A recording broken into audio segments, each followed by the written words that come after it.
Hello! Okay guys, ang topic natin ngayon is paano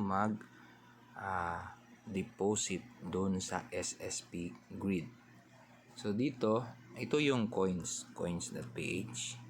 So sa coins.ph is meron akong 118. So ito is peso yan. Peso yan, no? So i-convert natin yan muna sa USDT. So dito tayo punta sa portfolio. So sa lower left ito, sa down portfolio. Tapos search natin si USDT.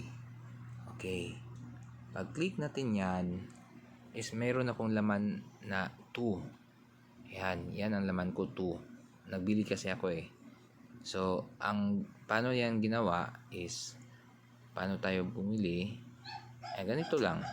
Mag-buy ka ng USDT with PH. Okay? Kasi mayroon akong 100 doon. So, ganun.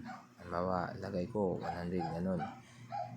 Ang equivalent ng 120 is 2.09. Yan. Yun yung ginawa ko nung nag-buy ako ng USDT. Ito si USDT.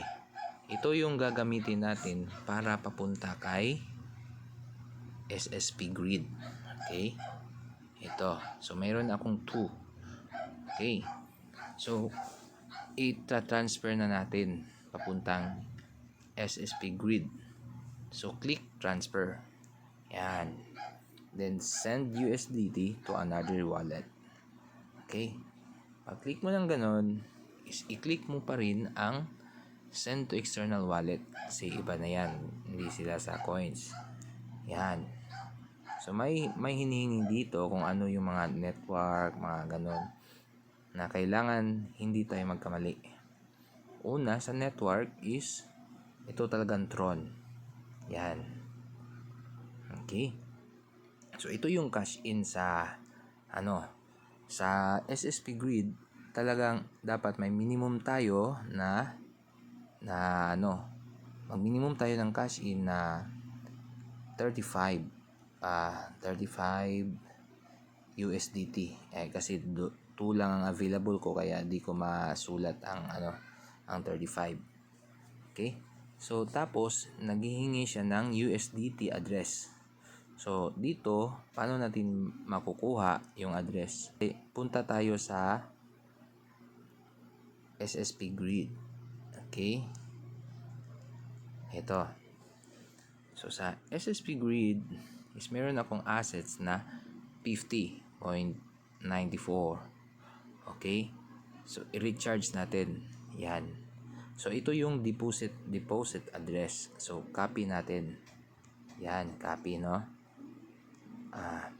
Tapos ang network talagang TRC20. Yun yung Tron kanina. Tron. So, select currency, USDT talaga. Yan talaga yan. Okay? So, matapos natin makopy. So, tandaan nyo, 50 yan ang assets ko, no?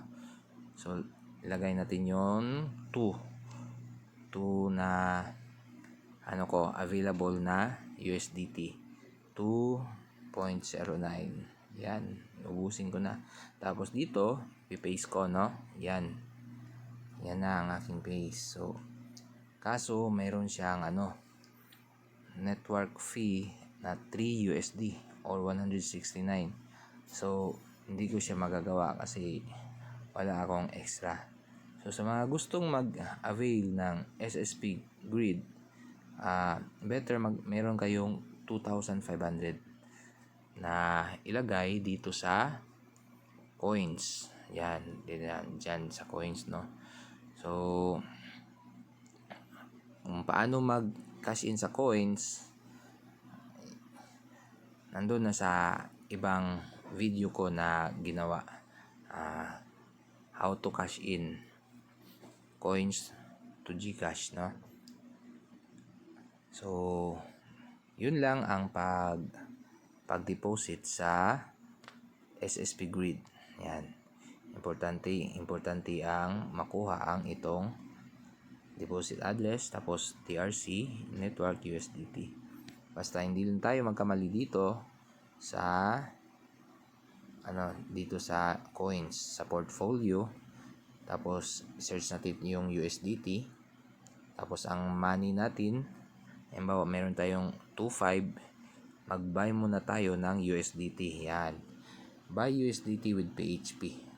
Yan. Buy ka talaga. Kasi, halimbawa, meron kang 2.5. So, ilagay mo dito ang 2.5. Yan.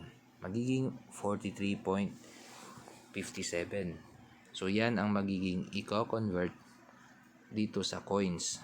Pag ma-buy mo na yan, agad-agad, dito sa USDT, ito na sa pinakataas, lalabas yung 43. Dito sa 2.09, 43 ang lalabas yan kung 2.5 ang binay mo sa USDT. Tapos yan naman, pag mag-transfer ka na, dito na yung address na kailangan ng SSP. So, pag-transfer, click transfer USDT, then send USDT to another wallet. Yan talaga. Tapos, send external, then network, Tron talaga. Yan. So, ang address, so nakopy ko na kanina. So, i-paste ko na dito. Yan yung address dun sa SSP. At lagay mo dito yung 43 na or hindi kasi mayroon siyang meron siyang 3 USDT na charge. So, ang malagay na lang sa 2.5 mo is 40. Yung gano'n, 40 ang ilagay mo para ang charge. Network, hindi. Pwede palang ubusin mo. Automatic pala sila na mag-minus. Okay, and that's all. And welcome sa SSP Grid. Okay. Sana maging ka-team kayo. Ito ang aking invitation code. KYYB6B. Okay. Yan, meron akong siyam na team. Bye. Please like and subscribe. Thank you.